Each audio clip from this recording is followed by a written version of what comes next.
əziz şagirdlər, gəlin sizinlə maraqlı kök suallarına baxaq. Buradan sadələşdirmək tələb olunur bu misalı. Onun üçün nə edirik? İkinci dərəcədən 2 kök altında 3-ü mən kök altında 12 yaza bilərəm də. 12 minus 16. Bu da A minus B, A plus B düsturuna gətirmək üçün bunu 4-cü dərəcədən 12, 16-nı da min çıxaq 4, bir də 4-cü dərəcədən 12 üstəgəl 4 şəklində yaza bilərəm. Məxrəcdə də elə 4-cü dərəcədən 12 üstəgəl 4 var. Bunlar ixtisar olacaq. Qalır 4-cü dərəcədən 12 çıxılsın 4 üstəgəl 4. Bunlar da gedir. Cavab qalır 4-cü dərəcədən 12. İkinci sualımıza keçək. Burada x böyükdür 2-də 1 olarsa bu ifadəni yenə sadələşdirin tələb olunur. Eyni kökün altına sala bilərəm. Çünki dərəcələrim bərabərdir. Birincinin kvadratı çıxılsın ikincinin kvadratı olacaq. Birincinin kvadratı eləyir 4x kvadratı. Çıxılsın ikincinin kvadratı olacaq. 4x çıxaq 1. Bu qarşıdayı mənfiyə görə üstəgəl 1 olur. Burada düsturda uşaqlar baxın. 2x çıxılsın 1-in mötərizə kvadratıdır.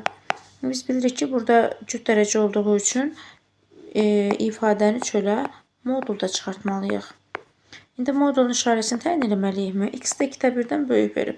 2-də 1-dən böyüksə, yəni məsəl üçün 1-də, onda bura müsbət olur. Müsbət olan zaman modulda nə olurdu?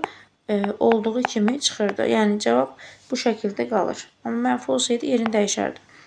Gəldik növbəti sualımıza. Burada x-i tapmaq tələb olunur uşaqlar. Burada belə bir ifadəyə oxşuyur. Baxın. Kök altında bizdə var idi A üstəgəl 2 kök altında B ifadəsi var idi. Buna mürəkkəb kök alma deyirik.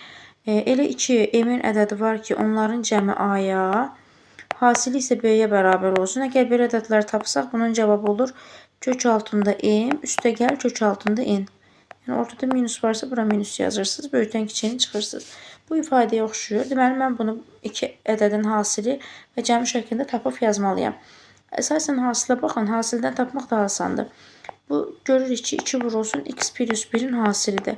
İndi 2-nin də üzərinə x plus 1 gəlsəm, x plus 3-ü verməz mənə, verər.